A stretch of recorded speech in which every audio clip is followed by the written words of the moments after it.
اطلاع ملی، حضرت حسن نے حضرت معاویہ کی طرف قاصد بھیجا، میں صلح کرنا چاہتا ہوں۔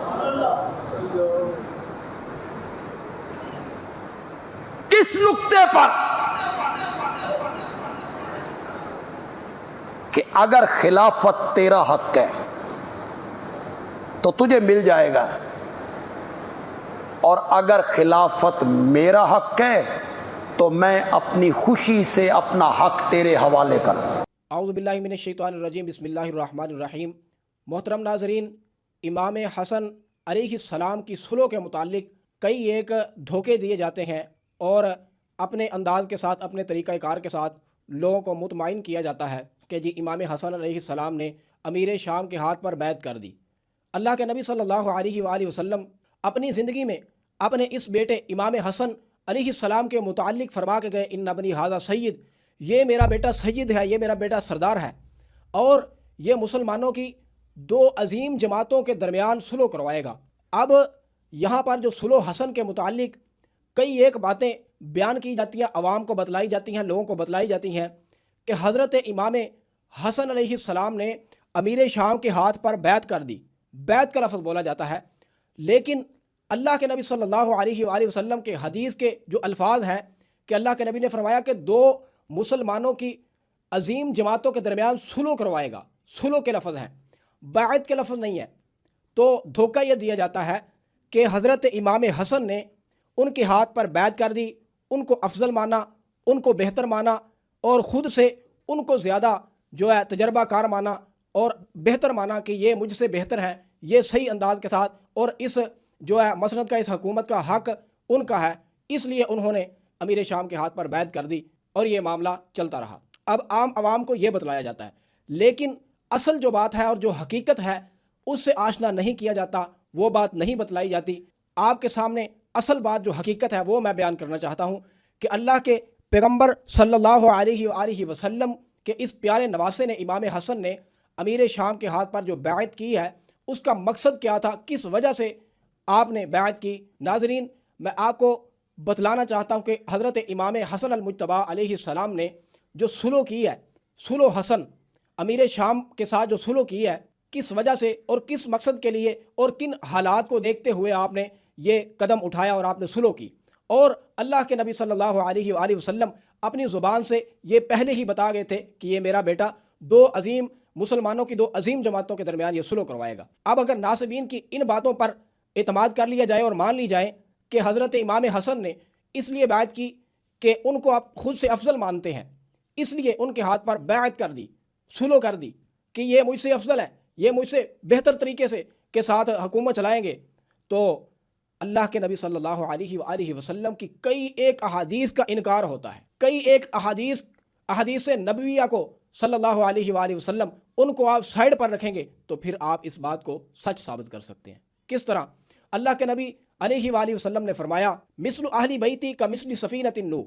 اللہ کے نبی فرما کے گئے کہ میرے اہل بیت سفینہ نوح ہے،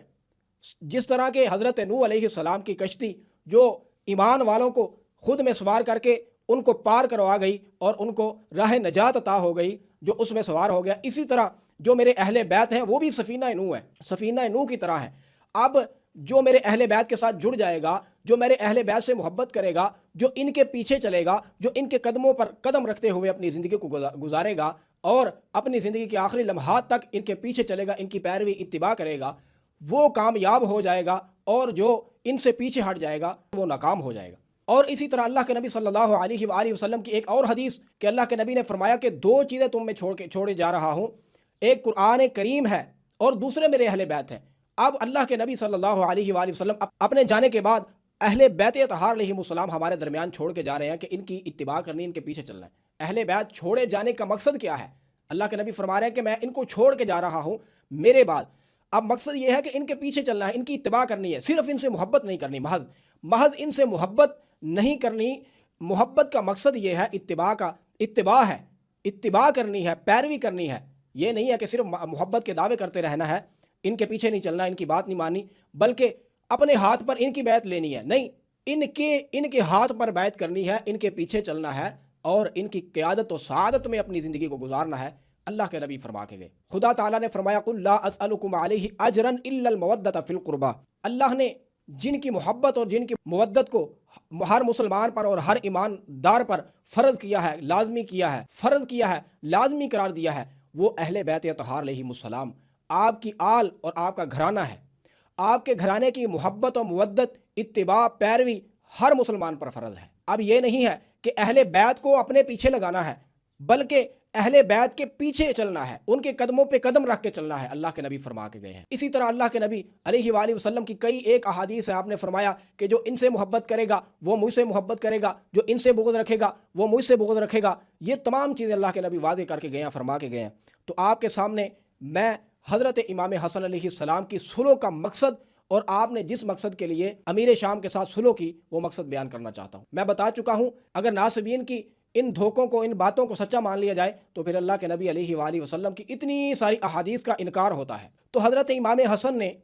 امیر شام کے ہاتھ پر بیعت کیوں کی؟ اس کا مقصد یہ ہے کہ اللہ کے نبی صلی اللہ علیہ وآلہ وسلم کے اہل بیت اس کائنات پر، اس دنیا، اس دھرتی پر رحمت ہیں، عذاب نہیں ہے، رحمت ہیں۔ اب جب امام حسن المجتبی علیہ السلام نے دیکھا، اب یہ بات آپ ذہن میں رکھیں کہ حضرت امام حسن نے سب سے پہلے اپنے ہاتھ پر مسلمانوں کی بیعت لی۔ جب امام علی علیہ السلام کی شہادت ہو گئی تو 40,000 لوگوں نے، مسلمانوں نے امام حسن المجتبی علیہ السلام کے ہاتھ پر بیعت کی، آپ کی بیعت کی اور آپ کو امیر اور خلیفہ مانا، اور تقریباً 6-7 ماہ تک آپ کی خلافت اور آپ کی امارت چلتی رہی۔ حالات بگڑتے جا رہے ہیں، امام حسن علیہ السلام اپنا لاؤ لشکر لے کر جنگ کے لیے، مقابلے کے لیے مد مقابل شام کے ساتھ، امیر شام کے ساتھ لڑنے کے لیے بھی نکلے ہیں، لیکن جب حالات کو دیکھا کہ لڑنا اس وقت بہتر نہیں ہے اور مسلمانوں کا خون بہے گا، لڑائی جھگڑا ہوگا اور پھر ادھر سے بھی صلح کا پیغام آ گیا، تو اللہ کے نبی صلی اللہ علیہ وآلہ وسلم کے اہل بیت اس سرزمین پر، اللہ کی اس دھرتی پر، اس کائنات پر انسانیت کے لیے، ہمارے لیے، مسلمانوں کے لیے، سب کے لیے رحمت ہے، رحمت ہے، زحمت نہیں۔ امام حسن المجتبی علیہ السلام نے دیکھا کہ اب مسلمانوں کا خون بہے گا، تو انہوں نے بھی پھر جب یہ صلح کا پیغام آیا تو انہوں نے ایکسیپٹ کیا، قبول کیا۔ یہ مقصد ہے، یہ نہیں ہے کہ اپنے مد مقابل کو، اس کو خود سے افضل سمجھ کر صلح کیا ہے، ایسی بات نہیں ہے۔ اس کائنات پہ ہمارا یہ عقیدہ ہے اور ہر مسلمان کا، ہر ایمان والے کا یہ عقیدہ ہے کہ اس کائنات پر محمد الرسول اللہ صلی اللہ علیہ وآلہ وسلم کی ذات بالا کے بعد آپ کے اہل بیت اطہار علیہم السلام کی افضلیت ہے، مقام ہے، شان ہے، ان کی بلندی ہے، ان کا مقام ہے اور ان کا مرتبہ ہے، اور ان کی ہی امارت ہے، ان کی ہی خلافت ہے، ان کی ہی حکومت ہے۔